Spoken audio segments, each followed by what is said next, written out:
Hey besties, I have an exciting book haul today, but first, say hi to Smokey. My baby is in here today.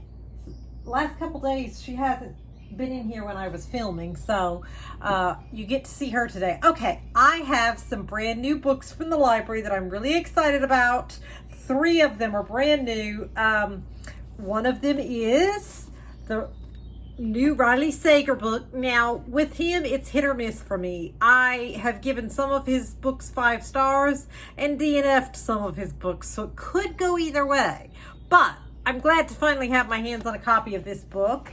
And if you don't already know what it's about, a deadly game of survival and revenge. In 1942, 6 people destroyed Anna Matheson's family. 12 years later, she's ready for retribution. Under false pretenses, Anna has lured those responsible for her family's downfall onto a luxury train from Philadelphia to Chicago. An overnight journey of 13 hours. Her goal? Confront the people who have wronged her, get them to confess their crimes, and deliver them into the hands of authorities waiting at the end of the line. Justice will at last be served. But Anna's plan is quickly derailed by the unaliving of one of the passengers. As the train barrels through the night, it becomes clear that someone else is on board enacting their own form of revenge, and that they won't stop until everyone else is dead. Sounds good. Hopefully it is. Now, this one I'm really excited about. I can't remember if I've ever read anything by this author. I don't think so. But it says it's the brand new psychological thriller from the best-selling author of The Perfect Home, perfect for fans of Frida McFadden and Lisa Jewell, both of which I love. So, she lives in my old home. She looks like me, she dresses like me, and now she wants my life. The Dollhouse. Someone wants to play a little game with you. Natasha Boydell. Naomi is devastated when the sale of the apartment falls through. Her dreams of moving to an amazing forever home nearby with her family are momentarily dashed. But then a sweet-natured single mother named Summer appears, announcing her intention to buy Naomi's old apartment. And all of a sudden, it looks like Naomi might get her new house after all. At first, it feels like Summer's saved her life. But as soon as the sale goes through, Summer starts turning up at Naomi's new house. She's enrolled her child in Naomi's daughter's class. She's dressing like Naomi. She's suddenly best friends with all her friends. And then Naomi discovers she's got a pretty little doll's house, one that looks just like Naomi's new home. Naomi wants to believe she's just imagining things. What could Summer possibly want? And how far will she go to take everything that Naomi has? I thought that sounded fantastic. Okay, and now so that I don't get a strike from YouTube, we're just going to call this K Yours, K Mine. We're not going to say that word. By Catherine Kovacic? I don't know how you pronounce that name. I don't think I've read anything by this author, ever. Mia's grief counseling practice is named for the 7 sisters from Greek mythology who were the companions of the goddess of the hunt, and in some stories die of grief or are unalive to be saved from attackers. Mia has been gathering broken women together for a radical form of group therapy. Amy, Gabriella, Katie, Brooke, Olivia, 5 women crippled with grief by the unalivings of their sisters, and seething with rage that the partners who unalived them all walk free. She just needs one more. When Mia meets Naomi, she knows she has found the perfect candidate. But Naomi is resistant. She only needs to meet the others before she realizes that they too are consumed with desire for hands-on revenge.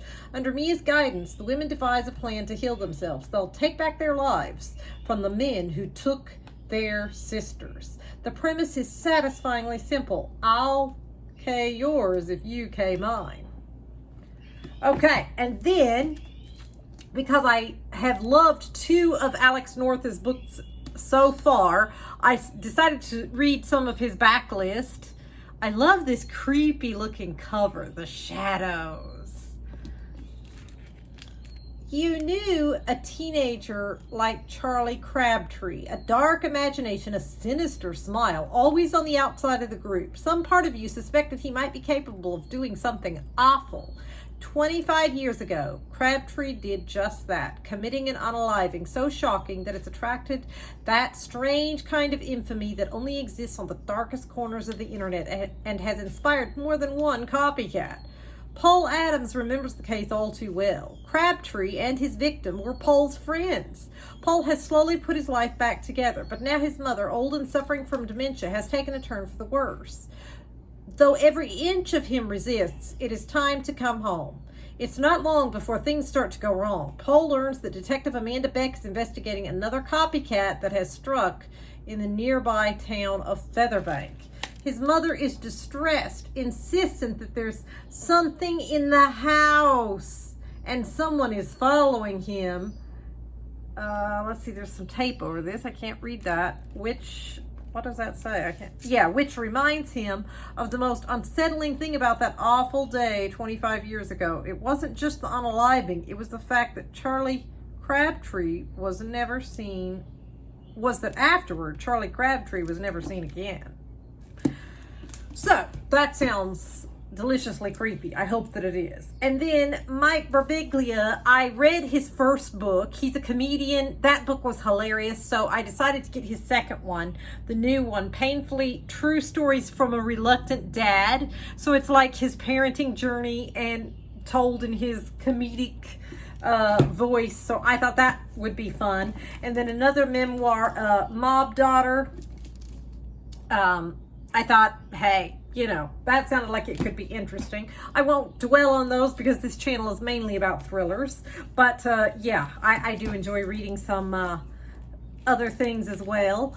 And then I have seen a lot of people talk about Behind Her Eyes by Sarah Pinborough. I've never read any of her books, so I thought I would try this one. Louise is a single mom, a secretary stuck in a rut. On a rare night out, she meets a man in a bar and sparks fly. Though he leaves after they kiss, she's thrilled she finally connected with someone. When Louise arrives at work on Monday, she meets her new boss, David, the man from the bar, the very married man from the bar, who says the kiss was a terrible mistake, but who still can't keep his eyes off Louise. And then Louise bumps into Adele, who's new in town and in need of a friend. But she also just happens to be married to David. And if you think you know where this story is going, think again, because Behind Her Eyes is like no other book you've read before.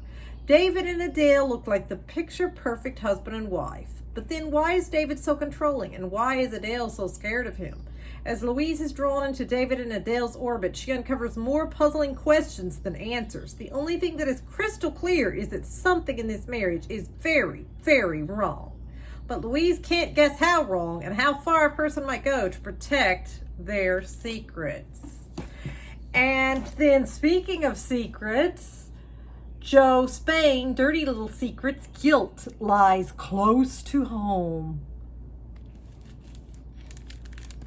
Death stalked the Vale in every corner, every whisper. They just didn't know it yet. 6 neighbors, 6 secrets, 6 reasons to want all of Collins dead. In the exclusive gated community of Withered Vale. What a name. Oh, I live in Withered Vale. That sounds horrible. People's lives appear as perfect as their beautifully manicured lawns. Money, success, privilege, the residents have it all. Life is good. There's just one problem. All of Collins' dead body has been rotting inside number 4 for the last 3 months.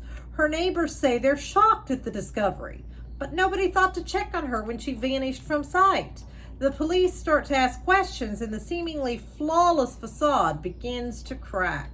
Because when it comes to Olive's neighbors, it seems each of them has something to hide, something to lose, and everything to gain from her death. Doesn't that sound good? So there you have it. That is my new book haul this week. I'm super excited to dive into all of these. Let me know if you've read any of these or if any of these look like they sound good to you. And I will see you all next time. Bye.